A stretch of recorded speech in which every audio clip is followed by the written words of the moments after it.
Hello everybody, this is Banyan's Hypnosis, etc. with Celeste Hackett.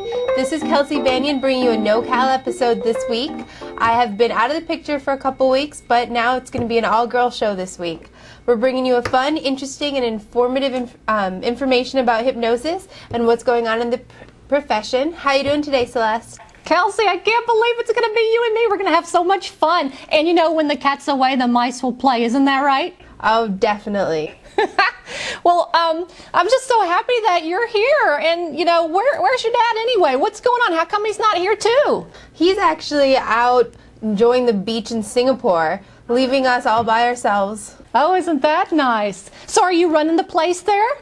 Oh, yeah, we're working really hard, down to the bone. Yeah, but are you the one who's the boss now that Dad's away?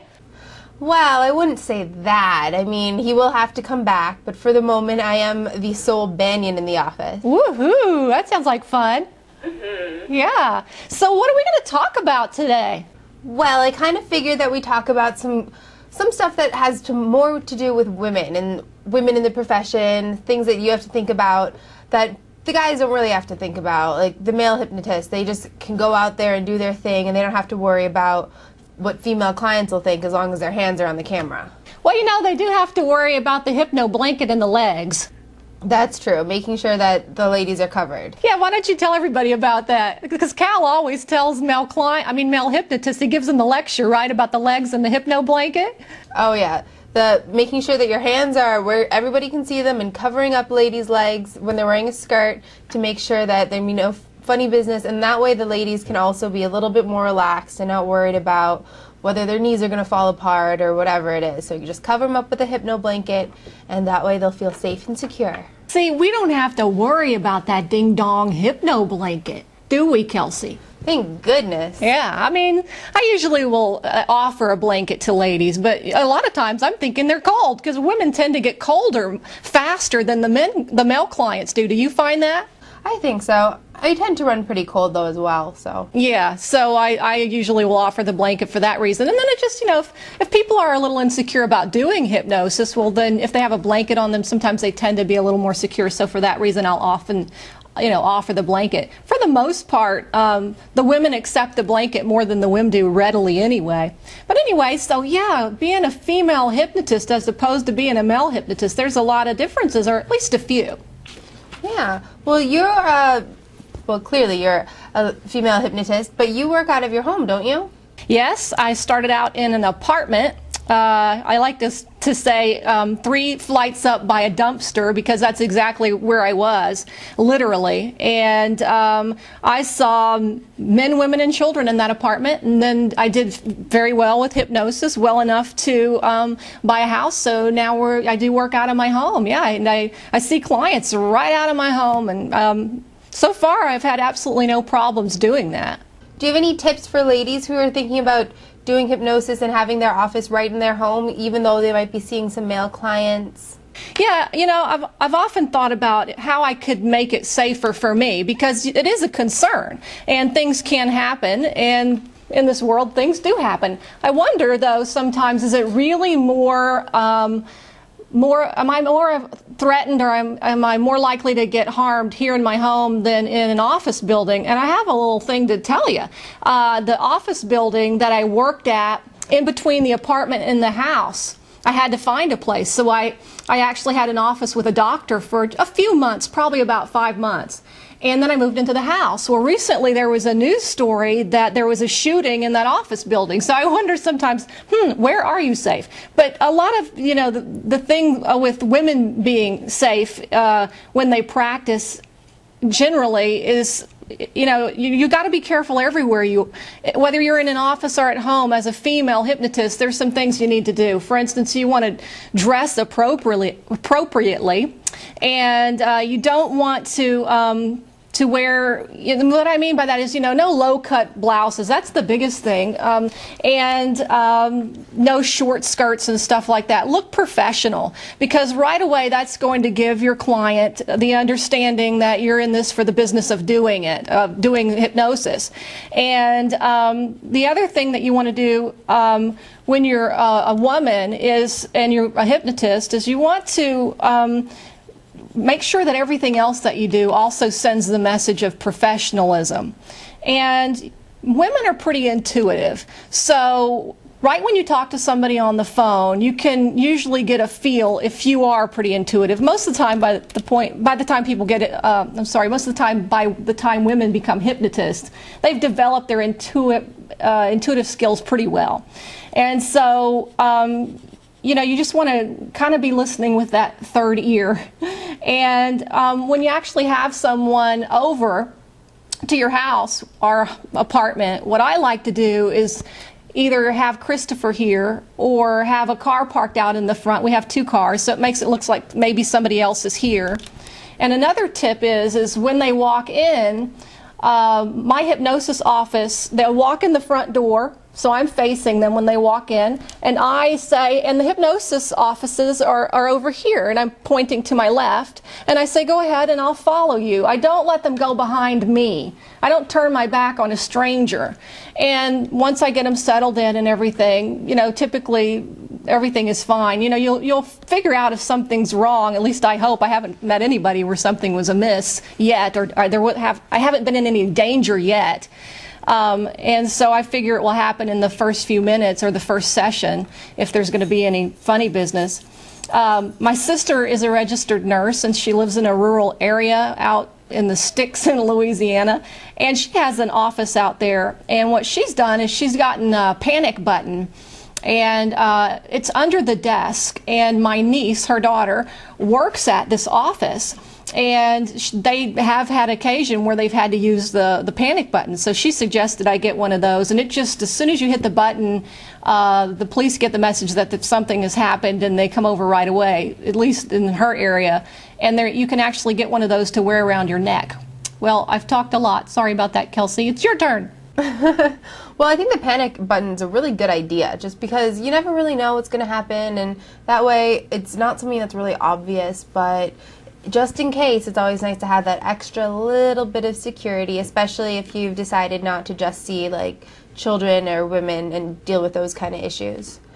Yeah, and again, you got to watch how you're dressing. I'm sort of less inclined to be worried about dressing in a sexy manner as I am more worried about dressing in a too relaxed manner because I'm at home. So I wear clothes that are very comfortable, long skirts typically. I don't actually wear a jacket when I have clients. I just wear the jacket for hypnosis, etc. Shh, don't tell your daddy. Anyway, or your mother, because we know how she is, right? She really likes blazers. Oh yes, professional dress is very important around here. Yeah. Does she make you wear a blazer? I have a few. I wear them mostly to see clients, but if I'm just kind of doing work on the computer, then I get to have a little bit more business casual and less business professional. But if I'm seeing clients, also because I look kind of young, it helps me look more mature. So I put on that, and I try to figure out for a while if I should wear glasses to make me look older or what it is, but we're just going to stick with the blazer for now. Well, that's something that I really wanted to ask you, Kelsey, so I'm going to turn the tables on you just a little bit here. What is it like for you, you must be the youngest hypnotist there, or one of the youngest ones. Is that so or not? At the moment, I am the youngest hypnotist in our office, so. Yeah, and has Cal ever had a younger hypnotist than you working for him or with him? I believe in Minnesota there is another lady. I think she was either my age or she was a year older, a year younger, and she worked with them for a little while. Would that have been Kristen? Yeah. Yeah, she was amazing. And I guess she's still practicing. I believe she is, yeah. So do you find that you have any problems at all of being so young doing the work? Well, I haven't really dealt with many people who walk in and have been expecting someone a lot older, so that hasn't been much of an issue. And as it goes forward, as long as I make sure that I leave out the likes and talking about things in a very Valley Girl kind of way, it's not something that you really notice. Your eyes are closed in hypnosis. So as long as I'm using my voice the way that is best for the client, then they don't really have much apprehension about how old I am. That's just really cool. By the way, I'm a fan of your blog. And the last time you wrote an entry, it was so intelligent and good. I was telling your dad this on the last Cal Banyan's Hypnosis, etc., that it was like, you know, you were channeling him for a little bit. You just sounded so good. You're just a chip off the old block already. I bet he's really proud of you. Well, I am doing my best to be exactly like him, as you can tell from this episode. I've got my white shirt on and my tie, but actually I'll be sitting in session, I'll be saying things, and I'll be like, I sound just like my father. Every now and I'll go, mm-hmm. I'm just like channeling my dad. Yeah, we've all done that. You know, you watch those Gada videos enough, and you're doing the thing. Exactly. I can hear it already. And that's what you need to do at first, you know. And for all the hypnotists who wonder what we're talking about some of the 5-path protocol. You've got to take a moment, if you haven't done it yet, and check out what 5-path is all about. One of the things that happens when you're a 5-path hypnotist is, and I don't mean to be doing a commercial for 5-path, but when you do 5-path work, you get this video of Cal Banyan actually working with a client. And this particular client is a difficult client. Her name is Gada. And so some of his mannerisms and some of the intonations that he uses as you're learning and you're practicing, you just tend to pick up some of the ways that he talks just because you've watched it so many times and it works. And the way that he says, you know, I've done that many different ways. You know, I've go ahead, continue. And I've done it Cal's, you know, following the way Cal has done it with Gada. And I'll tell you, it puts the client at ease. Definitely. There's a lot of many practice hours and many hours of research and training and supervising that have gone into those videos and all of the trainings that he does. Yeah, that's true. So let me ask you something. What kind of clients have you been seeing? Has it been mostly weight loss and stop smoking, or? I've done some weight loss, some self-confidence, that also has a gentleman who's coming in for, he wants to lose weight, he wants to stop smoking, he wants to feel better about himself, he wants a all-in-one package. But what we're going to be doing is focusing first on self-confidence and then moving on to weight loss and then lastly working with stop smoking, because that's kind of the crutch. How did you get him to pick or to decide on what he wanted to work with first? Did you tell him that he needed to pick one, or how did you come about doing it in that manner with the first thing first and so on? Well, actually, part of it was our receptionist and my mother talking to him and discussing the fact that really attacking all 3 of those issues at one time wasn't going to be the best plan, because he is using those other distractions as coping mechanisms for some of his own problems. So first, we should address the self-confidence and those kind of self-esteem issues, and then we can move on to weight loss, which he might feel better about himself, so he won't be as concerned with the weight loss once he has a little bit more self-esteem. And then finally, the stop smoking is actually more of a crutch, so that's what he's going to as kind of his last-ditch effort. So we don't want to take his crutch away right at the beginning. Yeah, and so are you going to, after he gets really doing well with his weight loss, is your plan to wait, say 30 days or so before you start tackling the stop smoking? Roughly, I think. I'm not exactly sure on the logistics, but I was just wondering. I'm pretty sure that's the way Cal taught me, or what I remember him saying. So I was just wondering if that's what you were doing, because I know that you're right there and you've got your fingers on the pulse of what the hypno genius is thinking nowadays, and just like anybody. Exactly. You know? Yeah, I think we're going about 3 to 4 weeks minimum before starting on the next issue. Yeah, well, that's very cool. And so you said that before we started this program, we talked a little bit, and you said you wanted to talk a little bit about forgiveness of others. And how things are different for a woman. Well, one thing that I've noticed is that we do this thing where you hit the pillow.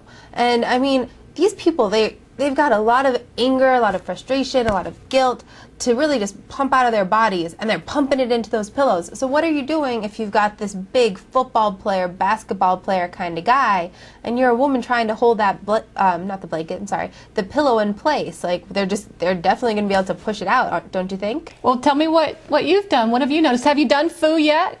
I've done some. I haven't done it with a male client yet, so it was a little bit easier to keep it in place because it was a female client, and I like to think that I'm pretty strong, but I have been able to keep it in place. But I've noticed that if there's a lot of emotion going on, they can really pound that thing out. Oh, I know. And I think, honestly, some of the women are as strong as the men are. So if you're handling some of these women, I mean, they work out too, right? A lot of them. Oh, yeah. Some of them are really strong, but they know that they need to be hitting the pillow, so they're aiming for that. But the pillow does kind of move around, so I'm constantly pushing it or holding onto it so it doesn't fall off, whether it's a male or female client. Do you hold on to the pillow while they're pounding it? Yes, and I try to keep my fingers well out of their reach. Yes, because Jerry Kine broke his hand that way, right? Oh, he did? Or had his hand broken that way. Oh my goodness. Yes, he did a video. He was working with an alcoholic and he didn't have a pillow, so he decided he was going to let the guy hit him in the hand. Just keep punching his hand, and he was going to use his hand for a pillow because he had helped the guy to build up his anger so much. It's like, I can't go find a pillow now. It's all right there, right?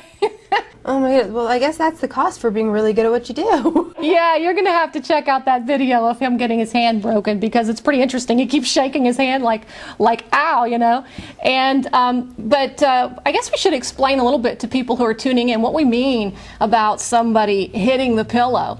We do a phase called Forgiveness of Others. We call it FOO for short, because we find that the more emotions that you can neutralize inside, the better someone is in their life, especially when they're doing the too much behaviors like too much drinking or too much smoking or too much eating.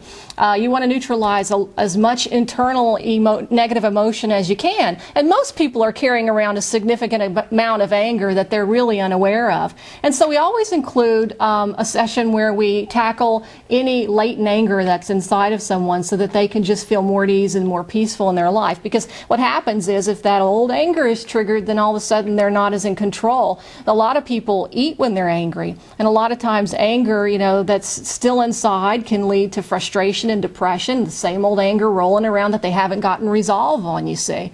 And so in this particular phase of the hypnosis work that we do, which is an advanced technique that a lot of hypnotists do, and you can definitely learn as a five-pather, we at some point have the client, after we talk to them and do certain techniques to help them to build up the anger, we put a pillow in their lap and we have them hit the pillow. There's a lot of little mini techniques within this technique to cause somebody to finally get to the point to where they hit the pillow. Isn't that right, Kelsey? Oh yeah, you got to build that up. Yeah, there's a lot of little things that you do. And so once they start hitting the pillow, if sometimes they don't hit it with a lot of strength, but sometimes they really do. And that's what Kelsey's talking about, because they can hit the pillow so hard. I've had some people hit it and it flies off their lap, or hit the pillow and they shake their hand because they hurt their hand. Some of the ladies that have long fingernails will hit so hard their fingernails will kind of dig into their hands, and they're so mad and that they're not feeling a lot of things that's going on sometimes. Just like if you're running, really fast, or you're doing some kind of sport and the adrenaline is going on, you might not be able to feel some of the stuff that's happening. And so sometimes, the pillow is moving and they don't even know it. And so you have to keep that pillow on their lap. Now the men, they can be very strong. And to be honest, I haven't had any of them so strong, except for when I had my old pillow. The perfect pillow, or the right pillow, is important too. A more dense one works better than a more shallow one, because they tend to not hit it as hard if it's not that dense, because the hitting is going through to their lap and they're hitting their leg. And for some people, they're very aware of that.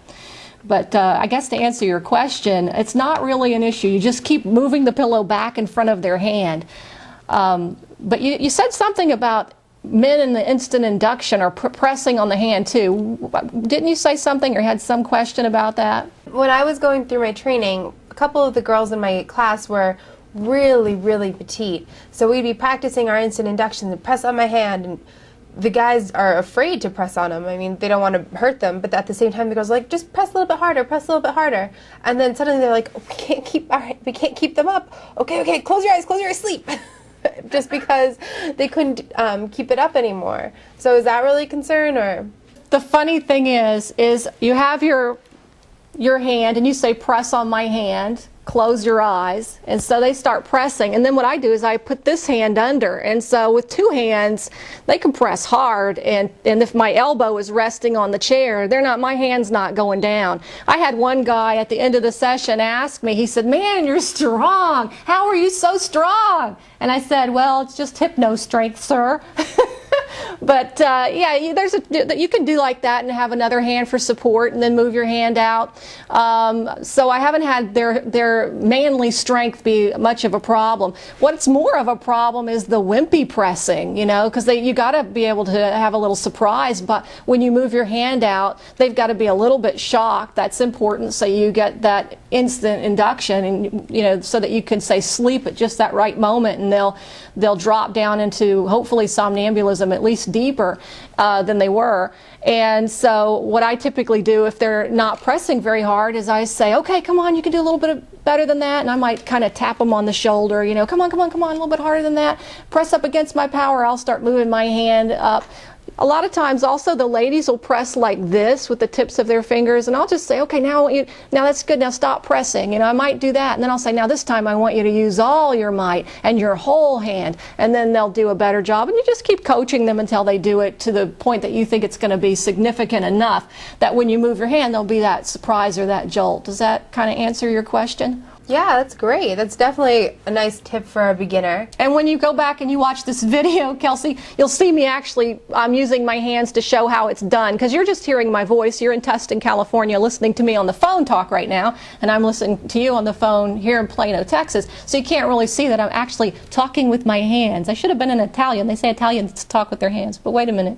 I'm Cajun. We do too. Well, I have a pretty good imagination, so I can imagine your hands moving around and pressing and pulling and all of those things. Your dad said we have to do a dumb hypnotist trick, and then we're going to be done, unless you have any other questions. Because it's already, we're like 25 minutes into this thing, or maybe about 22 minutes. Oh, no. Well, we are kind of chatty. What can you say? Isn't it fun?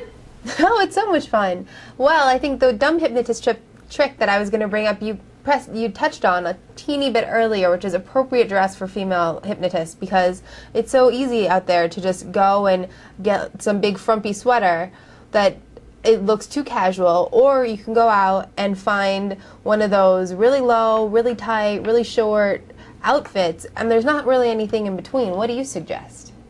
Well, what do you mean there's not anything in between? Well, I'm just saying that sometimes you can go to the store and you'll be like, why are all of these things for nighttime? What can I wear for professional?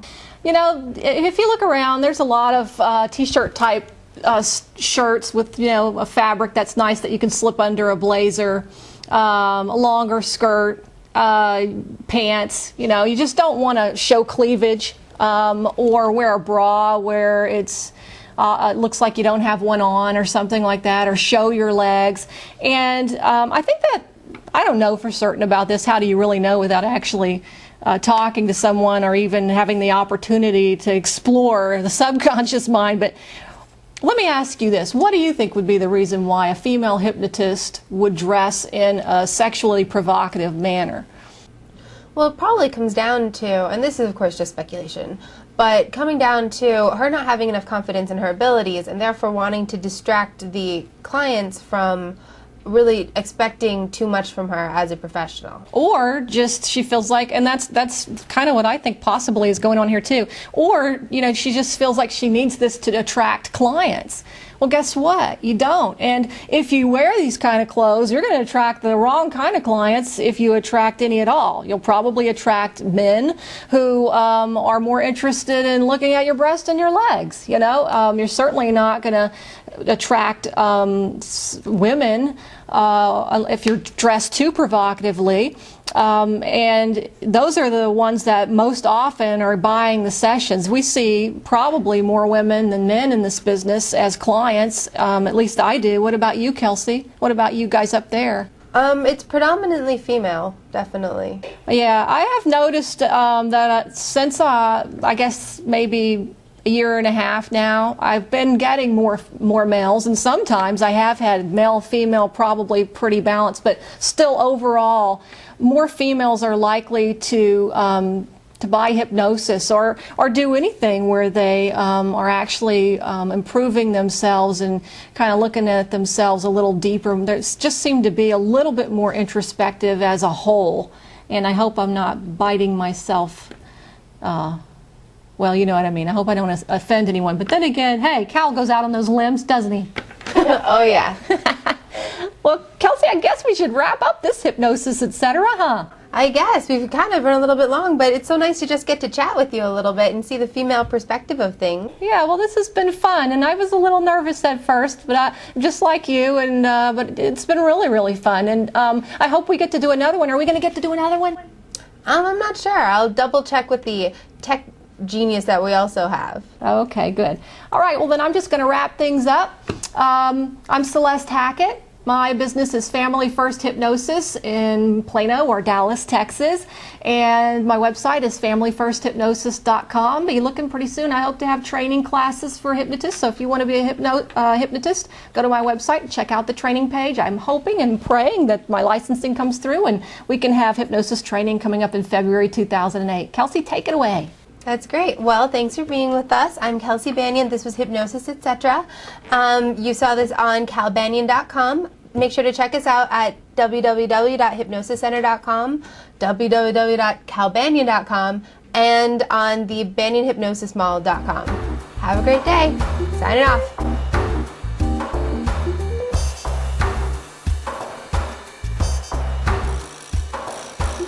This recording is the property of Cal Banyan and Cal Banyan's Banyan Publishing, Incorporated. All rights reserved for private use only. May not be duplicated without written permission.